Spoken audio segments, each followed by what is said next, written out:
Guys, welcome back to my channel. Today we are doing another thrift with me at andito tayo ngayon sa Baclaran para mag-ukay. First time ko mag-ukay dito at first time ko bumalik for a very long time. The last time I visit Baclaran was bago pa mag-pandemic.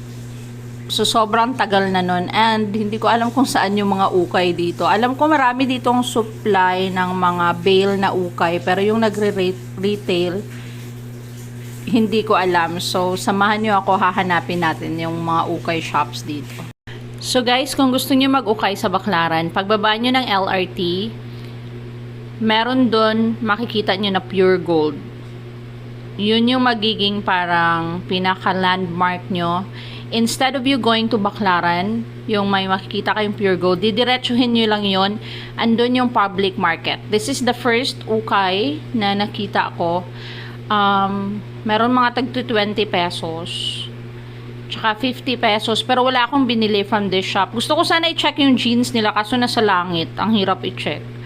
Nakasabit sa napakataas. So, hindi na ako naghanap ng item. This is the second ukay shop. Dito sa ukay shop na to, wala rin akong binili kasi look at the prices. Ang mamahal tapos pangit. Walang magagandang item. So, hindi na ako masyadong nagtagal. Yung mga 60 pesos nila na mga shorts, parang mga pambahay na at sobrang gamit na. Pero sobrang nakakatuwa itong next shop na napuntahan ko. Para siyang Japan store. Sobrang dami ng magagandang items. May mga clothes. Ayan, merong mga VHS. Noong kapanahunan ni Marcos, char. Tapos, mayroon din silang mga accessories. May mga damit. Ayan, cute ng mga necklace dito. Mga abubot. Merong mga shoes.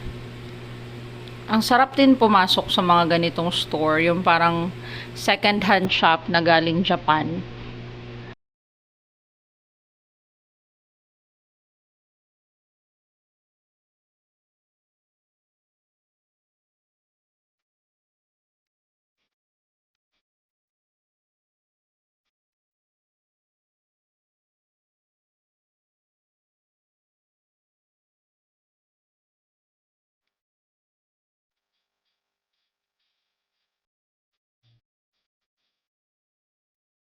Here's the next ukay shop na pinuntahan ko.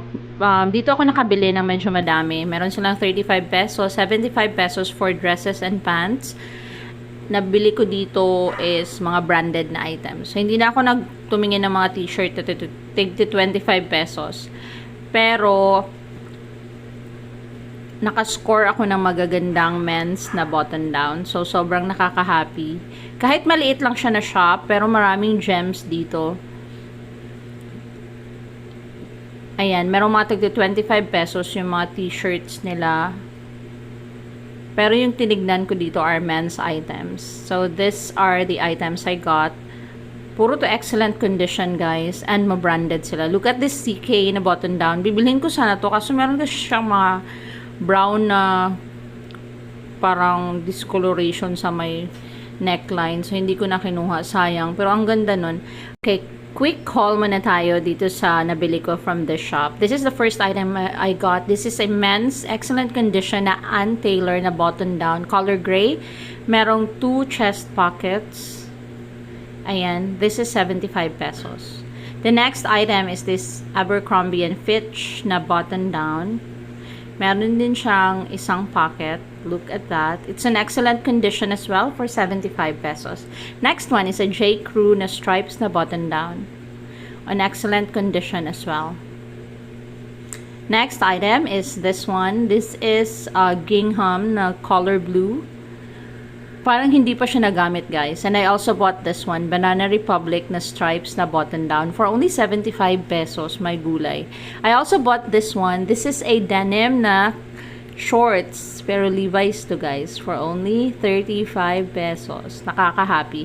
I'm supposed to get this one. Kaso kasi yung sa likod pala niya merong malaking butas, so iniwan ko na siya. Next stop is etong shop na to. Naka new arrival sila. Meron shoes, bags, and all that. Pero yung shop na to is more on mga sapatos at mga gamit sa bahay. Ito ang cute nito for decoration sa house niyo. Kung naghahanap kayo ng mga home decors, pwede kayong pumunta dito, mga kawali. Ayan.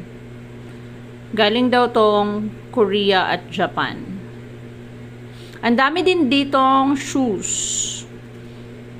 Ayan yung mga shoes nila. Magaganda pa siya. Parang mga bagong-bago pa. Pwede nyo itong puntahan. Kahilera lang to ng mga ukay shop. Madaling-madali lang siyang tumbukin. Ayan, meron dito mga combat shoes. So, kung naghahanap kayo ng shoes, pwede kayo pumunta dito.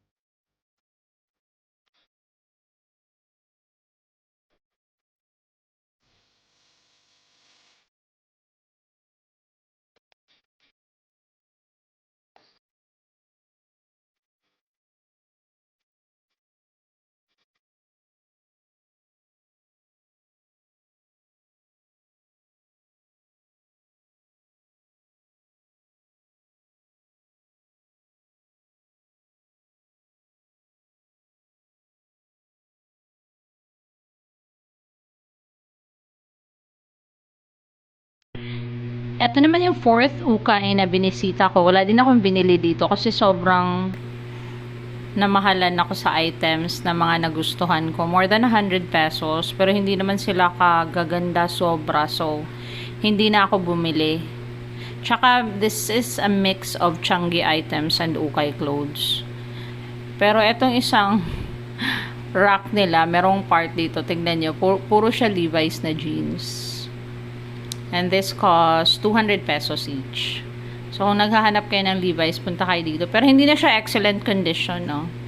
But these are all Levi's. Siguro mga 15 piraso, ganun. Puro siya Levi's na jeans. Ayan. Meron siyang mga shoes, merong mga shorts. Pero kasi, hindi lahat ukay. Next stop is this one. This is a social na ukay-ukay. I mean, social yung mga items sa mahal ng price. Galing daw to Korea. This is the first item I got. This is a men's gingham na button down. Excellent condition for 99 pesos. And then this one, Uniqlo na short sleeves na button down. Gingham for 99 pesos as well. Yung mga skirts nila dito are really nice. These are all maxi skirts in excellent condition for 150 pesos. Tapos itong sweater na to, ang ganda sana. Pero alam niyo ba guys? Alam niyo ba? 350 pesos yun. So, hindi ko na binili. And ang dami nilang sweaters dito and jackets. Iba-iba yung price. But it ranges from 300 to 500 pesos. Pero ang gaganda ng quality at ang gaganda ng jackets nila. I also bought this one. Excellent condition na men's na long sleeve top. Meron din sila ditong mga swimwear. Ayan, mga nakabox sa baba. Pwede yung halongkatin. Wala ditong dagdi 20 pesos. Lahat 99 pesos and above. Alright guys, so for today's ukay, nag-enjoy naman ako. Especially this is a new location. But I won't recommend it. Kasi medyo mahal naman yung mga price nila. At konti lang yung ukay shops na nakita ko in this area. Kung meron kayong alam dito sa Baclaran na maraming ukay shop, please let me know. I would like to check on it. And guys, please don't forget to like and subscribe. Another video is coming up and another location. Thank you guys for watching.